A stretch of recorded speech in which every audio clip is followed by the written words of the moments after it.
Dozens of people are searching for a missing hiker in the gorge. 21-year-old Riley Zickel set out on an overnight hike by himself. Colorado County Sheriff's Office is searching for a missing hiker on the Olympic Peninsula. John and Trevor Higgins, the father and son, were last seen Friday. They disappeared while hunting near Bear Camp Road above Agnes. 21-year-old Riley Zickel, the senior at Lewis and Clark College, disappeared. An emotional plea from friends of a woman who is missing right now in the Skamania County wilderness. She's 19 years old, Maureen Kelly. Searchers are looking for a 76-year-old farmer who did not come back from mushroom hunting near Grangeville.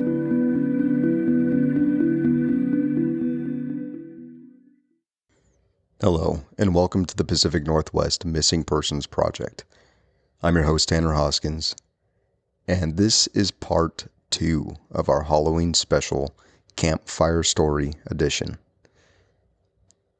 If you would like to know more about this week's episodes, that's right, 2 of them, feel free to listen to part 1. With that being said, let's get into this week's episode. Story number 1. The Monster of the Mount Hood Wilderness. My name is Dave, and I've been hunting in the Pacific Northwest for most of my life.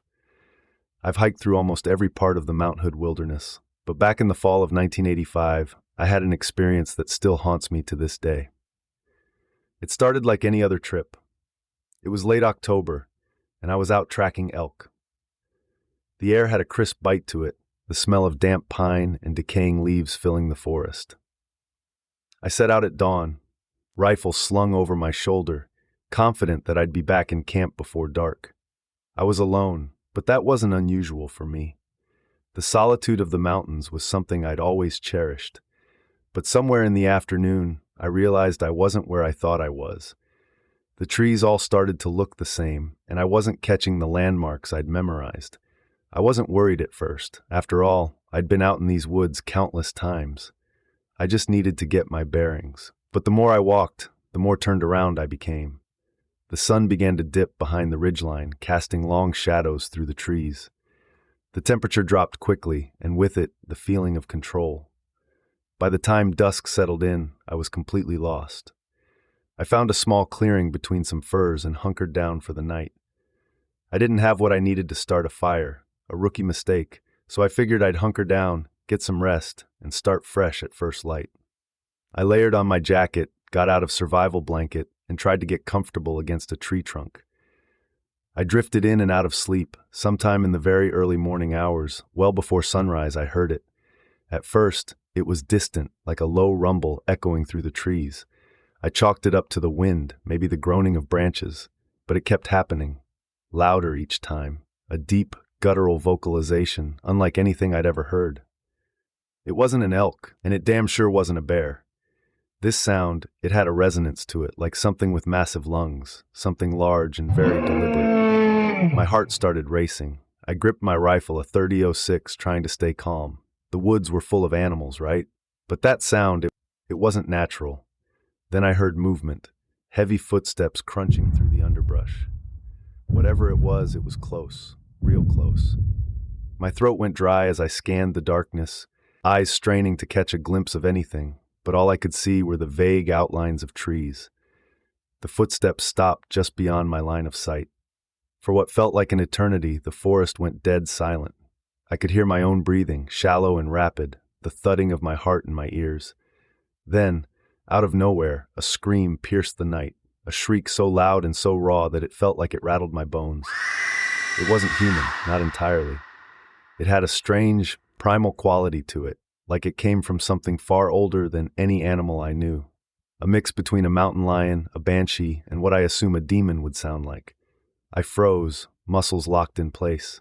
I didn't dare move, didn't dare breathe. Whatever it was watching me, circling me. I could feel it, the weight of its presence, just out of view, as if the trees themselves were holding their breath. I don't know how I made it through that night. I didn't sleep. Hell, I barely blinked.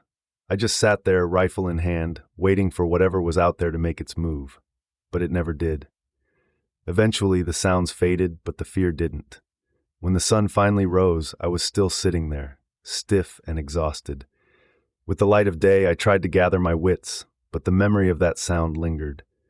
I moved quickly, no longer caring about direction, just wanting to put distance between me and that place. It took 2 days before I was finally able to find a dried stream bed and followed it down to a road. By the time I got home, it was business as usual. My family didn't know I had gotten lost, and I didn't tell them about what happened. Hell, what could I say? That I, the hierarchy of the family, had nearly shit my pants and died on the mountain? That I had heard something? That something was stalking me in the woods? They'd think I was crazy. Maybe I was. But I'll tell you this, I've never set foot in those woods again. Story number 2. The Saddle Mountain Banshee. I was camping with my 14-year-old son along the eastern side of Saddle Mountain in Clatsop County, Oregon. We had arrived in the late afternoon and had just laid down for bed when I awoke to the sound of a followed up a weird diaphragm sound of rat-a-tat-at-at sound, almost like a stick running along a wooden fence. I couldn't tell how far away the sounds were, but I could tell they were coming from above our campsite on the ridgeline. I had never heard a noise like that before in the woods. My son was asleep next to me, so I know it wasn't him. I peeked out of our rooftop tent but didn't see anything and decided to sit up for a while and see if anything ventured into our campsite. About a half an hour went by before I heard a long howling scream come from the same area as before. The scream was so loud and lasted for such a long duration that I knew it wasn't from an animal I've ever experienced in this area. I've heard cougars scream, I've heard elk, I've even heard elks bellow while being attacked by cougars. This was neither of those. My son woke up on the second howl and asked what it was. I told him the truth. I wasn't sure what was making the sounds. My son is a Boy Scout, and I am a sheriff's deputy for an agency along the Oregon coast. These howls and screams lasted for about 20 to 30 minutes, repeating itself every minute or two. About 25 minutes into these calls, we both thought we heard a response call from the south of our camp at a lower elevation. We remained in the rooftop tent. My 10mm pistol was next to me, and I was ready to use it if necessary. We weren't scared, but we also were not brave enough to try and get a closer look at whatever was making the sounds. My son says now that the scream howl sounded like a banshee from a video game he plays, Left 4 Dead. Best way to describe the screaming howls was that it started at a high pitch, like a woman screaming, and then got deeper and more guttural, becoming a low howl at the end. We didn't see anything, but I know without a doubt that what we heard was not an animal I've ever experienced in my lifetime.